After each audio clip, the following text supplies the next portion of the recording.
Olá, boa tarde, que coisa boa ter a sua companhia nessa sexta-feira. Olhares está começando e olha, tem muito estudante se preparando para as provas do Enem que acontecem neste fim de semana. Vamos conversar com professores de duas matérias importantes e muitas vezes temidas, o português e a matemática. Eles vão dar umas dicas bem legais para quem está se preparando para as provas. Bacana. Vamos ver como estão as cidades atingidas pelas chuvas. Em algumas regiões, o tempo até melhorou, mas os municípios ainda estão com ruas alagadas e muita gente está em abrigo esperando a situação normalizar para voltar para casa. Assunto importante para as mulheres. Vamos falar sobre congelamento de óvulos. Quanto custa? Como funciona? Quem pode fazer? Tire suas dúvidas no programa de hoje. Encontro Catarinense de Escultores vai movimentar o passeio público Pedra Branca em Palhoça neste final de semana, com oportunidade para o público criar esculturas em argila e também em concreto. E vamos saber mais sobre o show beneficente de Almir Sater aqui no estado. Fique com a gente que tem muito mais a partir de agora. Porque já chorei demais. Hoje me sinto mais forte, mais feliz, quem sabe. Só levou a certeza de que muito pouco eu sei. Uma operação do Ministério Público em conjunto com a DEIC cumpriu mandados de busca e apreensão em unidades públicas de Laguna. Nossa equipe acompanhou durante quase 2 meses o trabalho de investigação. Vamos ver na reportagem de Juan Todescati e Nereu Filho. Os mandados de busca e apreensão foram cumpridos na Fundação Lagunense de Cultura e também no Centro Administrativo do município de Laguna. Pelo menos 3 equipes da DEIC de Florianópolis participaram da ação solicitada pelo Ministério Público Estadual. O principal objetivo era recolher contratos, licitações e documentos que possam comprovar supostas irregularidades. Nossa equipe acompanhou por quase 2 meses o trabalho de investigação do Ministério Público de Santa Catarina. Os documentos que nós vamos mostrar a partir de agora foram retirados de site de transparência do Tribunal de Contas do Estado e também da Receita Federal. Portanto, são documentos públicos e podem ser acessados por qualquer cidadão. O contrato número 8 de 2014 foi feito através da Fundação Lagunense de Cultura e é o principal alvo da investigação. O documento trata da primeira parte da implantação do Memorial Tordesilhas. Através de um pregão presencial, a empresa Schmidt Serviços e Comércio Limitada venceu a licitação e recebeu 8 parcelas dos mais variados valores, totalizando pouco mais de R$480 mil. O serviço contratado não fica muito claro, tanto na licitação quanto no próprio contrato, como relata a promotora do Ministério Público Estadual, que instaurou o inquérito. O objeto do contrato ele era extremamente amplo, não definia, não delimitava exatamente o que deveria a empresa fazer. Visualizando essa série de informações, né, é possível que haja, né, alguma situação aí que realmente seja procedente a denúncia de fraude. Os dados da Receita Federal mostram que a empresa Schmidt Serviços e Comércio Limitada foi fundada em 23 de novembro de 2012. Logo após a eleição do atual prefeito de Laguna. Como principal atividade, consta a restauração e conservação de prédios históricos. Já nas atividades secundárias, uma grande lista com mais de 30 serviços variados, entre eles obras portuárias e até mesmo a extração de carvão mineral, extração de petróleo e gás natural e o transporte ferroviário de carga. Mas o que chama a atenção foi a inclusão de serviços de atividades de museu e exploração de prédios históricos 1 mês antes do lançamento do edital para o serviço no Memorial Tordesilhas. O sócio administrador da empresa é William de Almeida Pereira. De acordo com a promotora, em uma análise preliminar, a empresa contratada não teria condições de executar um serviço tão específico. Para a execução desse contrato, a empresa necessitaria de ter uma equipe especializada, né? Principalmente aí um museólogo. E foi feita uma consulta junto ao Ministério do Trabalho e constatou-se que a empresa vencedora dessa licitação não possui funcionários registrados, pelo menos no Ministério do Trabalho, né? Então, e também não poderia haver a subcontratação. Procuramos o William de Almeida Pereira, o sócio da empresa Schmidt. Por telefone, ele disse que irá se manifestar apenas na semana que vem. Nesta foto, o presidente da Fundação Lagunense de Cultura, Leonardo Pascoal, aparece jantando ao lado da esposa de William. Mas Leonardo afirma não ter nenhuma ligação com o sócio da Schmidt Serviços e Comércio Limitada. Ele era um representante da empresa, né, que prestou esse serviço, e conheço através da licitação, como conheço outros representantes de outras empresas que prestam serviço para a fundação e para a prefeitura como um todo. Não tem nenhuma relação particular com o William? Não tenho nenhuma relação particular com ele nesse momento assim de amizade, não, é só questão profissional mesmo, assim como tenho amizade e questões profissionais também com outros empresários que prestam serviço para o município. Para Leonardo, não cabia ao presidente da fundação investigar o histórico da empresa vencedora, e o trabalho da justiça vai mostrar que tudo foi feito dentro da legalidade. Depois da operação da DEIC, o prefeito de Laguna decidiu exonerar Leonardo Pascoal para contribuir com as investigações, informação que nem o próprio presidente havia recebido. Eu não recebi essa informação ainda, né? Eu não vejo por que essa exoneração, uma vez que o processo licitatório ele foi feito dentro dos trâmites legais. Como o dinheiro investido aqui no Memorial Tordesilhas é do BNDES, a investigação passa agora para a Justiça Federal.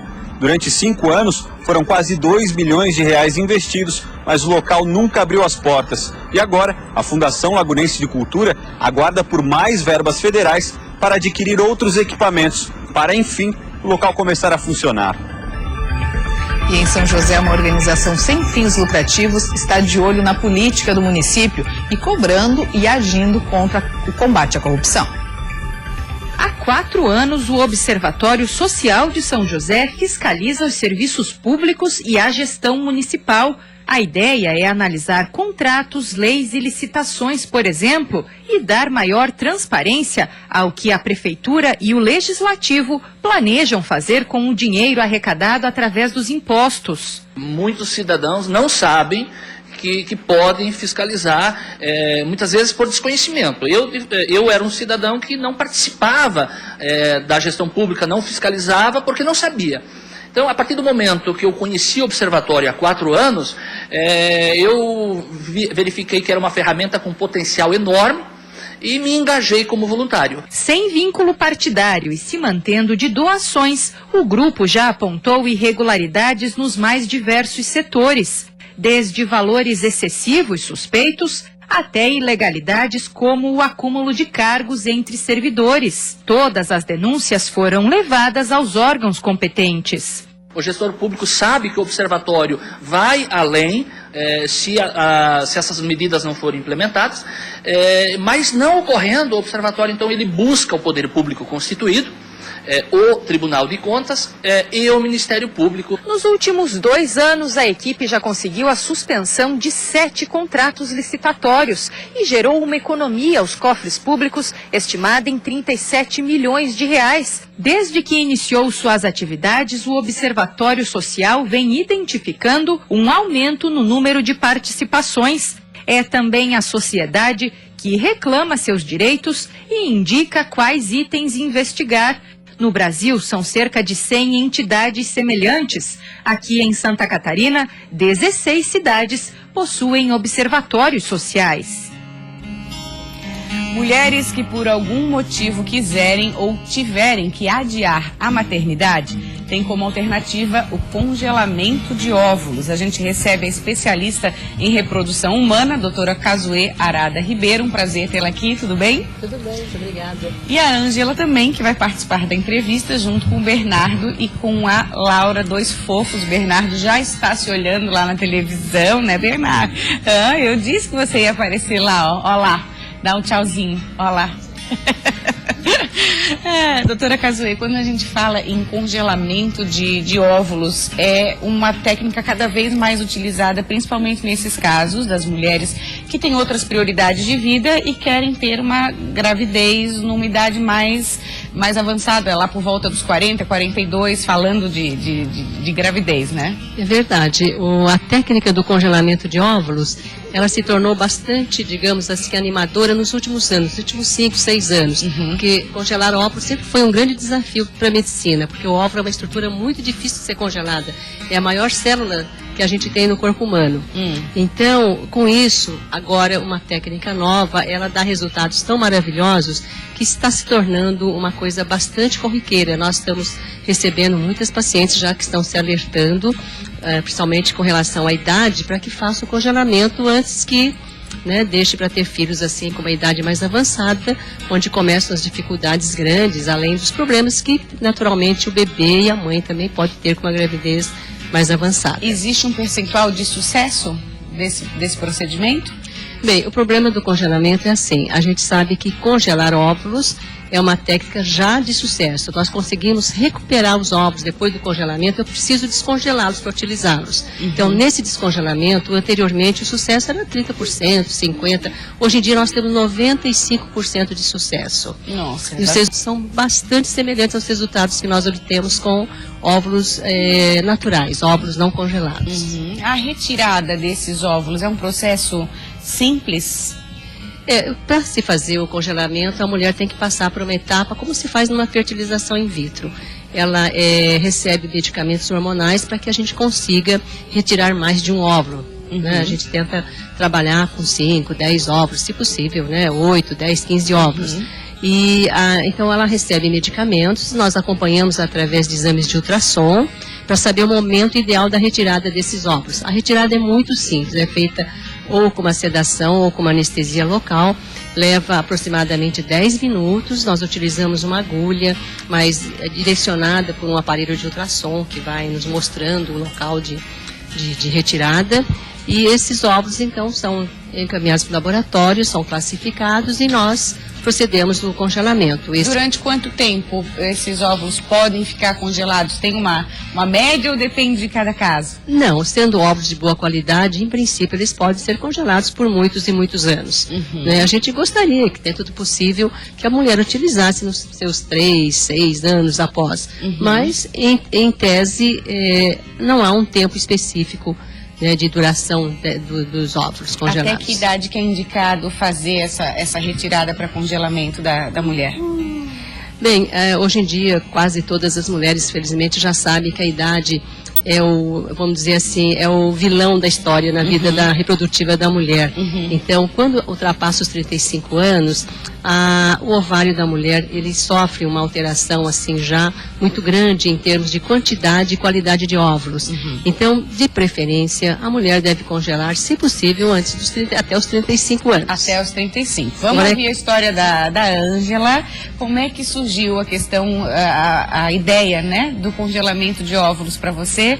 Foi por volta dos 30 anos que você decidiu engravidar, é isso? Isso, eu descobri na necessidade mesmo de engravidar, que eu poderia ter me antecipado, que eu não tinha acesso a essas informações. Então, quando aos 30 eu comecei a tentar engravidar e começou a surgir as dificuldades, para eu chegar na ideia de retirar óvulos e estar congelando e partir por uma fertilização, foram 5 anos de luta para engravidar. Foi bastante tempo, então eu acho que eu poderia ter me antecipado esse período, E então eu fiz a retirada dos óvulos e já fiz uma primeira tentativa do procedimento da fertilização. E acabou dando certo. Veio o Bernardo. Lindo nesse sofá. O Bernardo foi um tratamento super tranquilo, foi muito bacana, que foi na primeira tentativa. E com a sobra desse material, eu tinha certeza absoluta que eu queria ter a segunda tentativa, E foi me sugerido o congelamento dos óvulos ou dos embriões, do que sobrasse de material. E isso também é utilizado nessa questão dela. O material excedente congela-se para planejamentos futuros. Porque nunca se tem uma garantia que vai engravidar na primeira vez, e mesmo que se engravide, geralmente o casal quer tentar um segundo ou terceiro filho, então teria essa oportunidade muito grande de ter o material já congelado e a paciente não teria que passar novamente por aquele estresse de tomar medicamentos, Então já seria muito mais tranquilo. É o que a Ângela estava falando pra gente antes, esse fato de ter os seus óvulos congelados te deu muita tranquilidade, né? Porque você planejava ter a segunda filha, então isso te deixou tranquila. Fala um pouquinho sobre isso. Então, eu até quando eu soube que já estava grávida, eu sabia que ia querer ter o próximo, né? Então, eu fiquei muito tranquila durante esse período, porque eu sabia que eu não ia ter que passar por todo esse processo de novo, porque meu material estava lá congelado, era um material de 34 anos, né? E o tempo vai passando, você vai trabalhar, vai seguir sua carreira profissional. A gente sabe que o corpo muda conforme a idade, a doutora até comentou, né? Tudo muda. Tudo muda. Então, eu me dava uma tranquilidade, uma segurança muito boa, muito boa. E foi quando eu entrei em contato, que queria fazer a segunda tentativa, né? Com os materiais que eu tinha congelado. Aí você chegou o momento, vou ter meu segundo filho. Isso, Tá. já estava uma idade boa, o Bernardo com 4 anos, as coisas estavam mais calmas profissionalmente. Falei, agora é a hora de engravidar novamente. E aí, nesse processo, né, do tratamento se para o anticoncepcional e eu engravidei naturalmente. E a Laura veio sem precisar usar os óvulos congelados. Sem precisar. Foi um susto, porque eu não imaginava ter uma gravidez natural, né? Mas foi um susto muito bom. Só que eu acho que eu ter congelado o material, eu ter meus óvulos lá, me deu uma segurança, uma tranquilidade emocional para que essa gravidez natural acontecesse também. Estão lá guardados, Ângela, para um terceiro filho. Estão guardados, ainda não sei se vem o terceiro. Vai dar uma pensada, a Laura ainda é muito pequenininha, Muito vamos pequena, esperar, né? muito pequena. Quando a gente fala em congelamento de óvulos, é um processo caro. Eu sei que o caro depende, porque o sonho de ter um filho não tem preço, né? Mas no dia a dia, assim, qual o custo médio, doutora Cazuê? E o paciente que faz o congelamento naturalmente tem uma despesa também com medicamentos, que são relativamente caros, né, do ponto de vista assim, geral, mas a paciente tem um custo aproximado entre 10 e 15 mil reais com medicação. Para fazer o congelamento. esse procedimento. E depois tem um custo depois anual? ela vai ter um custo de manutenção, né, mais ou menos na faixa de R$1.000 por ano. Por ano. A manutenção.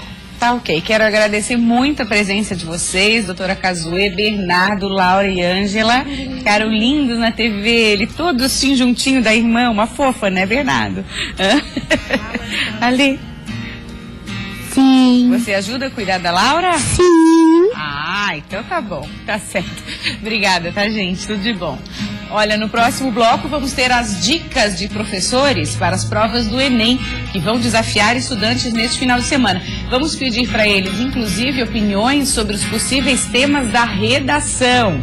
Fique ligado. Vamos ver como está a situação das cidades atingidas pelas chuvas em Santa Catarina. O Olhares volta já já.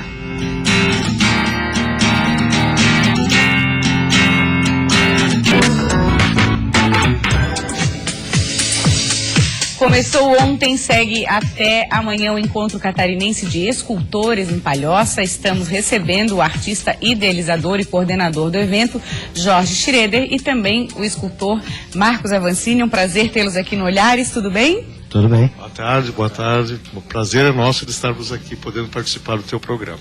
Muito bacana, e o legal desse evento é que vocês estão colocando literalmente a mão na massa ali, estão fazendo as esculturas ao vivo para as pessoas que passam pelo Passeio Pedra Branca. Já foi realizado esse evento em março em Balneário Camboriú. Como é que foi a experiência? Esse na verdade é um novo formato que a gente está adotando aqui no Brasil para introduzir e fazer com que haja interação do público e o fazer escultórico.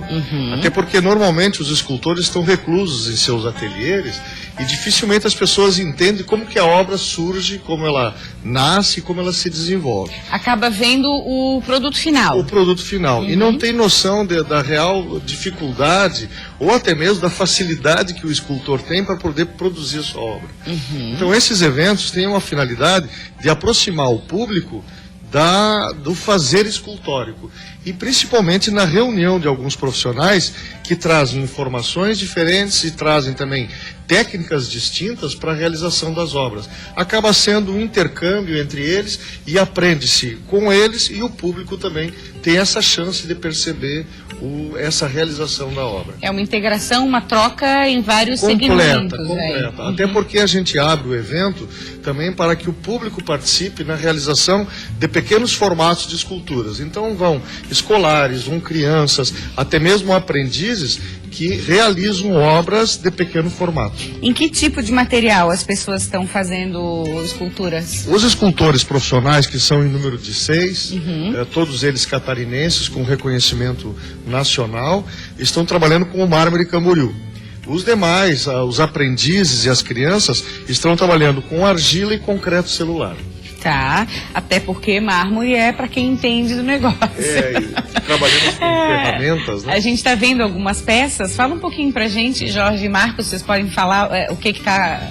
narrar aí as fotos. Aquilo ali são exatamente o que está acontecendo hoje na Pedra Branca. Os artistas estão trabalhando as pedras com ferramentas de corte, todas as tendas são individuais, eles ficam isolados do público por um isolamento físico, né, para também a segurança do espectador. Claro. E essa troca de informações que a gente está vendo ali, que os artistas param para falar, dialogar sobre a obra, sobre a criação e sobre como se a técnica que cada um deles emprega na realização das suas obras. Marcos, conta pra gente a importância dessa interação com outros escultores e com o público, e qual é a reação das pessoas, assim, do público, do leigo, o que você mais escuta? Eu acho legal porque a gente, na verdade, ali é aquela união dos artistas acaba trazendo os grandes benefícios, né? Inclusive na parte de aprendizado. A gente ensina e acaba aprendendo também. E ainda por cima, o povo que passa, os espectadores que vêm a ver a exposição e como ela é feita, daquela forma bruta, né? Rústica, e de técnicas diferentes, com esculturas diferentes, abre assim uma atenção bem legal assim para o público, né? Eles ficam bem atenciosos com aquilo que está acontecendo, é muito legal. Quais comentários assim você costuma ouvir que lembra assim? Costumo ouvir, isso aqui é muito legal, isso aqui é muito bonito, isso faltava aqui, as esculturas são muito lindas, os artistas são bem criativos, aquela coisa toda sempre. Deve ter aquelas exclamações, nossa, não sabia que dava tanto trabalho, tem Exatamente. Exatamente. É um trabalho muito minucioso, muito no detalhe. E ao mesmo tempo bruto, né? É um material assim que ele judia bastante o artista, né? Ele é um material que ele é bem, ele cansa, ele desgasta mesmo. Você trabalha com mármore? Com mármore, há 40 anos já. Há 40 anos. Essas peças de mármore, Marcos, geralmente podem ter até quantos quilos que a gente está falando aqui? Não tem peso, não existe limite. Mas chega a pesar quanto uma obra pronta? Chega a obras de 4 mil quilos, 5 mil quilos. 4 mil, 5 mil, 10 mil quilos. Nossa. Esculturas de 1 quilo. Essas que nós estamos dispondo aqui para os artistas são peças com aproximadamente 50 centímetros cúbicos, né, de material. Elas chegam a 400 quilos para serem trabalhados ali. O resultado delas serão obras de 120 a 180 quilos. Então, basicamente, 60% daquele volume é retirado e fica somente a obra que foi realizada. E qual o destino que vocês pensam em dar para essas obras? Bom, nós temos o apoio, o patrocínio do empreendimento Pedras Brancas. Tá. Então, essas obras vão permanecer no acervo Pedras Brancas. Todas elas serão obras públicas e poderão ser vistas depois nas ruas e nas vias da Pedra Branca. Mais bacana ainda porque aí fecha o ciclo, né? De começo, meio e fim. Exato. Elas ficando ali, fica muito legal. Exatamente, ela vai ficar interativa. Tá bom, Schroeder, muito obrigada. Marcos também, sucesso. Até amanhã o evento, né? Até que horas? Até ao sábado até às 6 da tarde e no domingo até o meio-dia estaremos lá também para atender as pessoas, mas não com trabalho, mas só para atender e explicar como funciona. Nossa, bem bacana, um passeio diferente para conhecer aí, cultural, estimular o público também, né? A visitação de museus, de galerias, é muito legal. Parabéns pelo trabalho, obrigada. Obrigado. Karina? Vamos falar agora da chuva, que ainda prejudica muitas cidades do estado. Mesmo com um tempo um pouco melhor, em muitos municípios a situação continua grave. Nesta sexta-feira, em Otacílio Costa, o nível da água do rio não parou de subir. O município decretou situação de emergência. O mesmo foi feito pelas prefeituras de Capão Alto e Bom Jardim da Serra. Nesta casa, a água já chegava na janela. Muitos bairros em Otacílio Costa pareciam lagoas. O rio Canoas, que passa pela cidade, já está com mais de 8 metros acima do nível normal e continua subindo. O nosso município ele tem uma peculiaridade, né? Agora que quando param as chuvas, ele continua enchendo aí pelos próximos 5 dias. Por quê? Porque choveu muito nas cabeceiras. Na casa de Maiara, a água já começou a subir à noite e hoje de manhã já passava da garagem. Ela e a família tiveram que sair. Um pouco antes das 5 da manhã, a gente estava fazendo a retirada dos móveis. Daí agora a gente está tirando o que ficou, os maiores, para poder achar um lugar para ficar, né? Por conta das chuvas, 30 famílias estão desalojadas e 2 desabrigadas na cidade. Todos estão em casas alugadas e de parentes. A prefeitura decretou situação de emergência. A preocupação agora é que o nível do rio continue subindo e agrave ainda mais a situação. Minha maior preocupação agora é que a minha casa em cima não seja atingida, né? Se não atingir em cima, tá tudo bem, né? Daí a gente, quando baixar o rio, dá uma limpada ali e volta tudo normal. Mas além de Otacílio Costa, outras cidades aqui na Serra Catarinense também estão sofrendo com as cheias. Em Capão Alto, por exemplo, 10 comunidades do interior estão isoladas e cerca de 150 famílias não conseguem sair de suas casas. Temos 7 municípios afetados até o momento. Temos danos nos interiores de Capão Alto, Anita Garibaldi, São Joaquim e Bom Retiro, que tiveram comunidades do interior isoladas. Temos os municípios de Correia Pinto e Otacílio Costa, que foram afetados pelas cheias na área urbana. E temos o município de Bom Jardim da Serra, que foi afetado por granizo.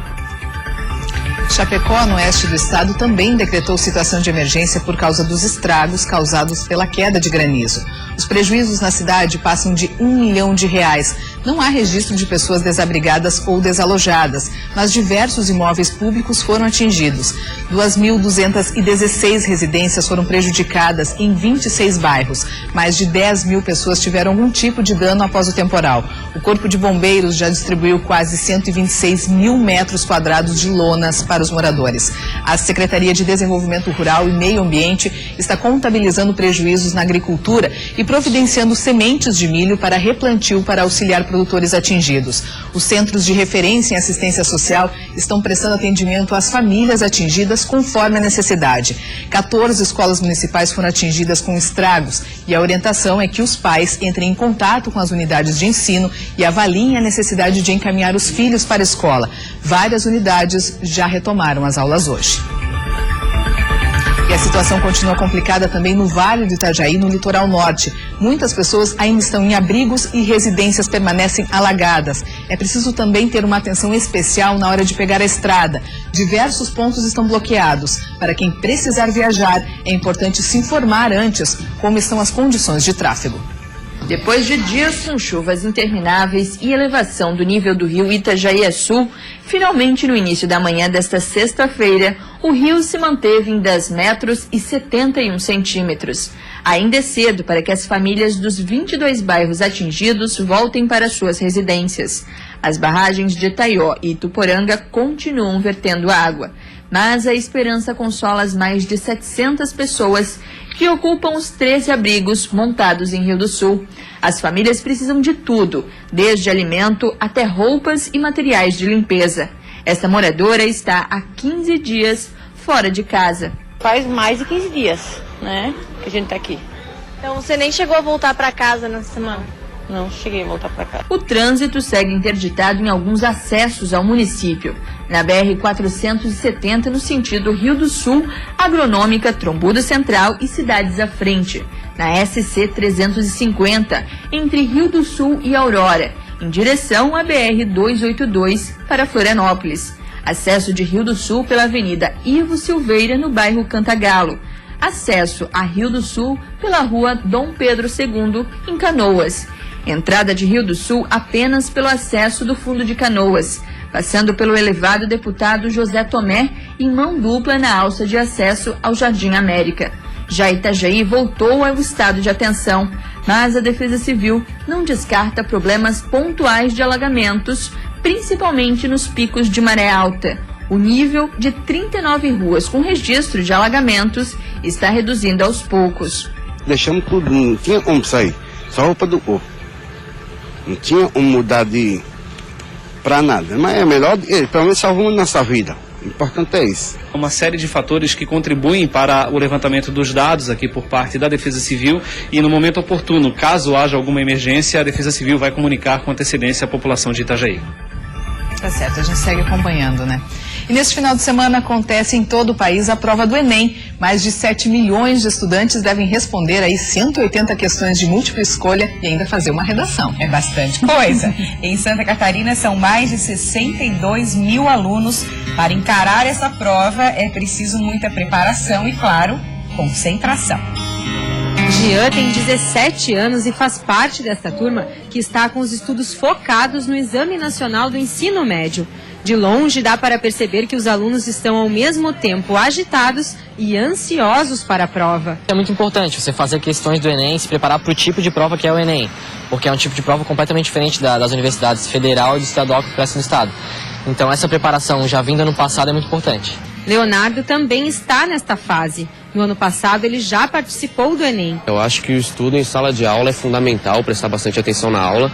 Só que em casa, se tu não estudar, é como se não tivesse pego nada durante o dia. Pelo visto, não tem jeito. A única maneira de se sair bem na prova é se preparar muito. Mas esta preparação não pode começar na semana do exame. Até os próprios alunos concordam que o Enem exige um esforço e dedicação ao longo de todo o ensino médio. Não adianta muito pegar muito em cursinho agora, querer pirar nos últimos meses, porque você pode dar sorte de estudar o que vai cair.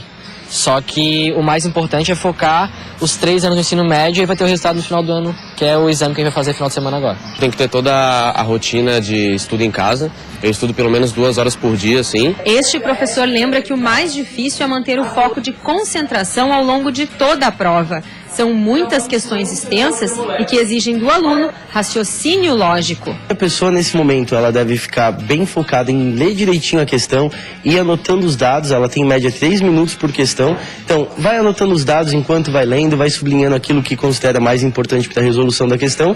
Depois, na hora de chegar nas opções, vai ficar mais fácil de encontrar a resposta certa. Depois de uma rotina intensa de estudos, chegou a hora de desacelerar. A prova começa amanhã, a partir da 1h30 da tarde. Por isso, a estratégia agora é apenas revisar o conteúdo e aproveitar para descansar o corpo e a mente. E depois de fazer tudo isso, revisar e relaxar, o jeito é encarar a prova. E eles já têm em mente até alguns jeitinhos de se sair melhor. A dica que a maioria dos professores dá, os professores que dão aula no Brasil inteiro, no estado inteiro, eles falam: um dia antes do Enem, na semana já diminui o ritmo dos estudos, que é para ir descansando, para não chegar cansado no final de semana. E, além disso, melhor alimentação nessa semana do Enem, para melhorar o funcionamento do cérebro, manter a hidratação boa. Eu sempre pensei assim que a gente tem que começar por onde a gente tem mais facilidade. E no dia da redação, começar pela redação, que exige muito foco, né? Porque envolve vários tipos de conteúdo, tanto gramática quanto independente do tema. A gente está aqui no estúdio com uma professora de português de redação e a gente aproveita para perguntar: ele tá certo, professora, começar pela redação ajuda? Então, isso é uma opção bastante pessoal, né? Eu concordo com ele. Eu acho que deve sim iniciar pela redação, partindo de uma leitura muito atenta dos textos, da coletânea de textos, né? E aí, a partir disso, então, dá início à redação. Porque aí a cabeça tá mais fresca, assim? A cabeça está mais leve, né? Então, faz o rascunho da redação. Não passa limpo ainda. Faz todo o rascunho, organiza a sua redação, né? O seu texto dissertativo. E aí, depois, passa para as questões objetivas. E, no final, volta lá na redação. E aí, sim, vai fazer novamente uma leitura, né? Daquilo que escreveu, fazer as correções necessárias e daí então passar a limpa a redação. Professor Carlos André Candeco, os meninos falaram ali também dessa questão de, a partir de hoje, já dar uma pausa nos estudos e melhorar a alimentação, enfim, dar essa pausa também para amanhã já estar mais leve para fazer essa prova. Vale essa dica também? Com certeza. A gente, nos alunos que a gente tem, a gente também diminui um pouco o ritmo para não ter um peso excessivo para eles. A gente recomenda, sim, eu costumo recomendar 3 coisas, né? Seria o primeiro o quê? Uma boa noite de sono, né? Uma alimentação é muito importante e uma chegada antecipada. Porque essa chegada antecipada dá um momento de concentração para eles, sabe? Quem não fica aquela correria, vai se atrasar, vai perder a prova. Isso aí já agita. São 3 fatores que, se o aluno acompanhar, dá um bom desempenho. E hoje aproveitar, assim, como diz a gíria, desliga, né? Dá uma desligada. Até porque, professor Candeco, quem já tinha que estudar, já estudou. Não já adianta hoje que não vai dar certo. E revisar tudo, não dá tem mais, nada, né? acabou. Agora é encarar amanhã a situação, né? Mas eu acho que a maioria do pessoal tem um foco bom, né? E a gente sabe que tem respostas boas aqui para nós aqui. Deixa eu perguntar para a professora Leia a questão da redação. A redação é 20% do peso da nota da prova, né? Eu peguei um dado, professora, do ano passado, que o tema foi publicidade infantil. De 5.900.000 redações, 250 conseguiram a nota máxima, que é a nota 1000. Nota 1000. O que falta, na sua opinião, para esses nossos jovens desenvolverem melhores textos? Então, o que a gente tem observado, assim, falta muita leitura, né? E assim, até... Sim, fique à vontade. Ela preparou lá coisa de professora. Então, coisa da professora, já viu um quadro e já foi pro quadro.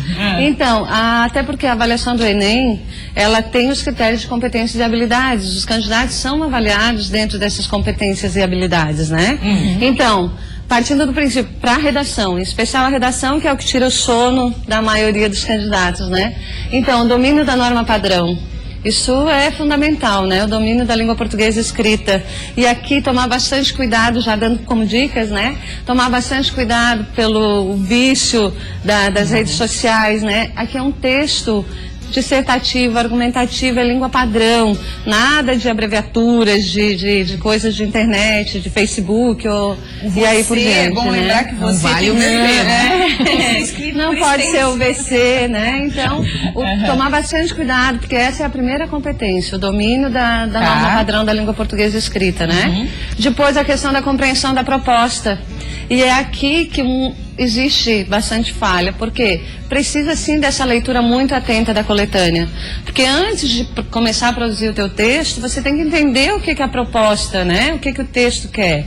Qual caminho você vai começar para desenrolar esse texto. A organização das ideias, e aqui entra a questão coerência textual, a coesão. Bastante cuidado para não fugir do tema, né? Daquilo que é proposto. Partindo depois para a argumentação. Muito relevante também. Esses argumentos precisam ser muito fundamentados, mas assim, sem muito floreios também, né? Muitas vezes o texto mais objetivo, ele fica a qualidade muito melhor.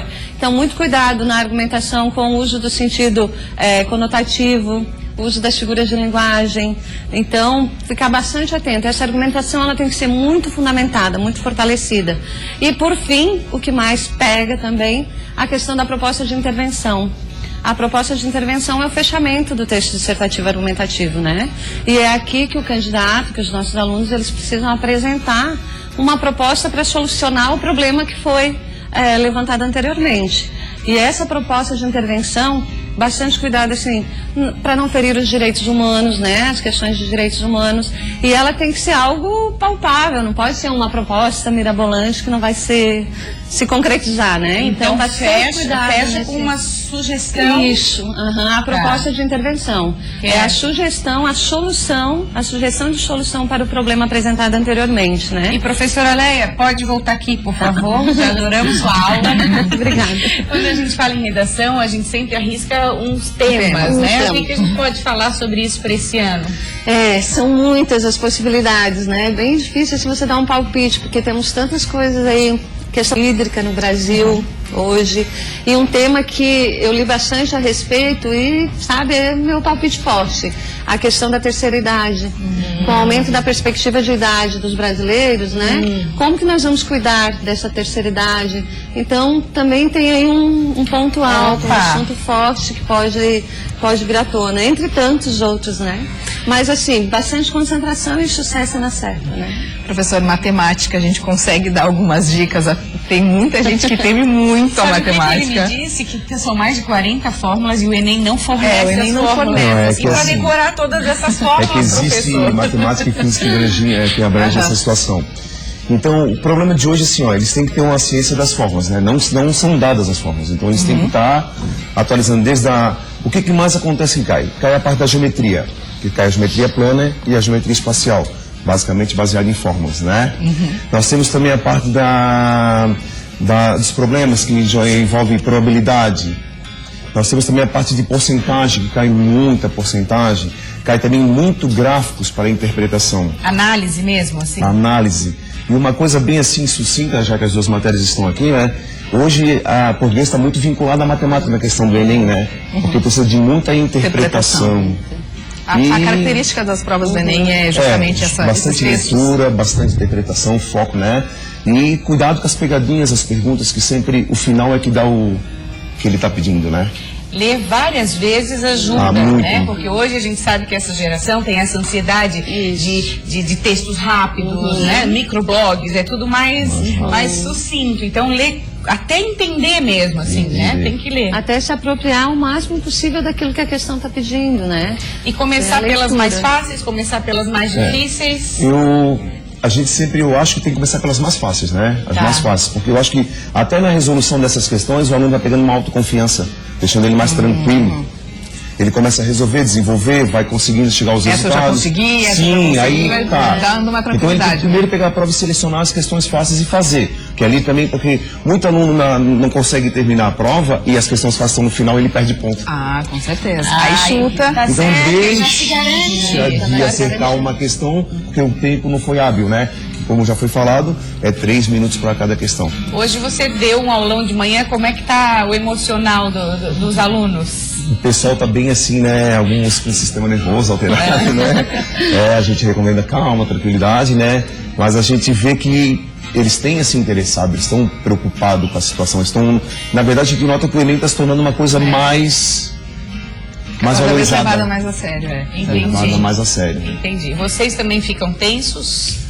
Um pouco ansiosos, assim, né? Querendo o sucesso deles. Como a gente diz, mania de brasileiro, né? Muita gente no final agora, principalmente alunos, né?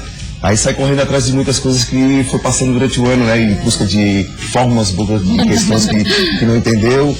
E a gente vai suprindo tudo que a gente pode, né? Mas vai dar. Professores, obrigada, boa sorte aí para todos que vão fazer o Enem, né, nesse final de semana. Para todos, né? Sucesso e concentração principalmente, né, pessoal? Obrigada, dadas as dicas então, né? Obrigada, sucesso. E no próximo bloco, uma conversa com a primeira dama do estado sobre um show beneficente do cantor Almir Sater. Ando devagar, porque já tive pressa e leve de sorriso, porque já chorei demais. E tem outras dicas super bacanas para você se programar para o fim de semana na nossa agenda. O Olhares volta já já.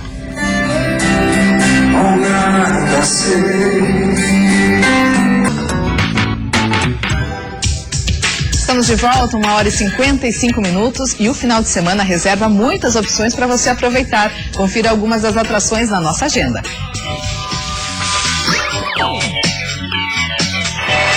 Sexta-feira com reggae em Bombinhas, no litoral norte do estado. A banda Ponto de Equilíbrio dialoga com diversas vertentes musicais entre Brasil, Jamaica e África.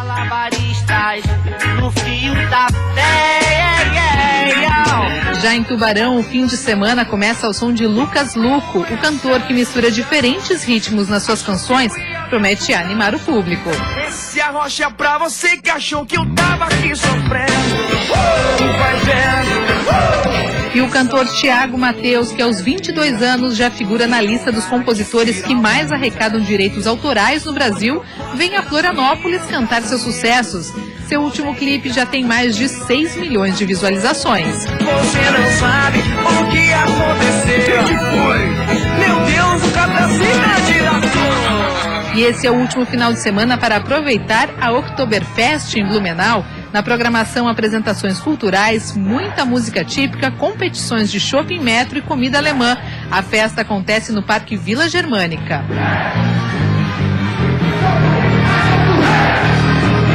E a tarde de domingo será ao embalo de Bochecha. O cantor que já vendeu milhões de discos traz para Florianópolis seus grandes sucessos. Peço que ninguém escreveu, é o presente que a vida me deu. E a primeira-dama do Estado, Maria Angélica Colombo, promove no dia 16 de novembro em Florianópolis um show beneficente com o cantor Almir Sater em prol aí de 6 entidades de Santa Catarina. Que ação bacana, né? Muito legal. O foco é atender projetos com crianças e saúde pública. A gente recebe a primeira-dama. Seja muito bem-vinda aqui no programa Olhares novamente, né, Maria Angélica? Obrigada pela oportunidade de estar aqui também prestigiando vocês. Microfone, por favor. Prestigiando vocês e realmente estar aqui por uma ação, né? Uma ação que vai, acho que engrandecer o coração de muitas pessoas.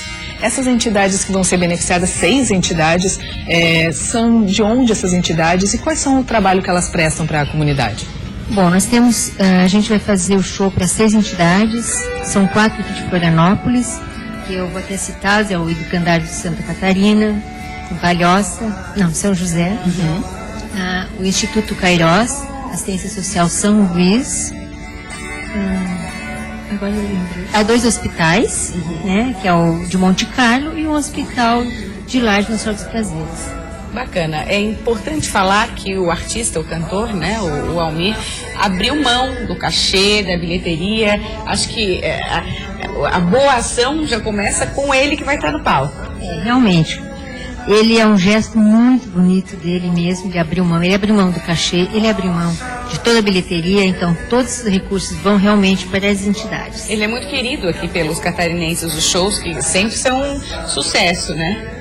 Eu sou particularmente gosto, né, das músicas dele, e ele tem uma sensibilidade muito grande, porque parece-me que ele no Campo Grande, lá no Mato Grosso, ele também tem uma obra social lá, então ele é sensibilizado para isso.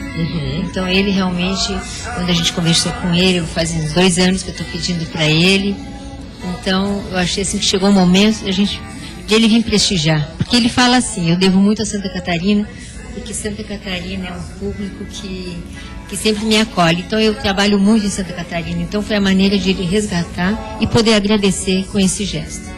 E as entidades agradecem bastante, né? Porque realmente se sustentar uma entidade hoje é bastante complicado, né? Acho que todo o recurso sempre é muito bem-vindo, né? E o bacana também é a proximidade da data com o Natal. Tenho certeza que essa verba vai ser muito bem utilizada para isso. Não é fácil, né? Às vezes a gente pensa, vou ajudar, às vezes as pessoas estão com mais dificuldade. Mas é aí que está o valor do nosso gesto, da nossa doação. Aquilo que mais custa para a gente e a gente doar, esse tem um valor. Então, de uma maneira ou de outra, eu quero agradecer a todas as pessoas que já adquiriram seu ingresso, que estão adquirindo, que façam isso como um gesto de amor. Um gesto de amor a todas aquelas crianças, né, os dependentes químicos, que também vai ser uma entidade que está sendo beneficiada, os hospitais, idosos. Então, todas essas crianças que são beneficiadas têm o nosso valor de doação. Então, eu sei que não é fácil no dia de hoje, mas aí vai perto do Natal, como você falou, é uma oportunidade de eu poder ajudar e dar um pouquinho de mim. O que eu posso fazer pelo outro? Quem quiser comprar os ingressos, como que já pode ir fazendo para adquirir para esse show do dia 16? Olha, já estão sendo vendidos no SIC, nos 3 teatros, no SIC, no TAC e no Teatro Pedro Ivo, e também no Blue Ticket. O show vai ser no SIC, né? Vai ser 16 de novembro. Ingressos, o valor tem de R$200 e de R$350, valendo também a meia entrada. Precisa ser esse valor, que é bom lembrar que a gente está falando de 6 entidades, não é para uma só, né, Maria Angélica? O show tem um benefício, né? Ele tem uma proposta, ele tem um foco, que realmente é ajudar essas entidades que estão tão necessitadas e vão ficar muito felizes, né, com o gesto de cada um. de quem participar. Obrigada, feito o convite, então, sucesso no show, quem puder, né, ajudar e quem puder contribuir aí, e ainda aproveitar esse show maravilhoso aí, tá feito o convite. Nossa, então. lindo show, parabéns pela iniciativa e sucesso. Eu que agradeço a oportunidade. Boa tarde. Obrigada. E a gente vai ficando por aqui, a gente volta na segunda-feira, um ótimo final de semana pra você e até lá. Até segunda, beijo. Ando devagar, porque já tive pressa e levo este sorriso, porque já chorei demais. Hoje me sinto mais forte, mais feliz.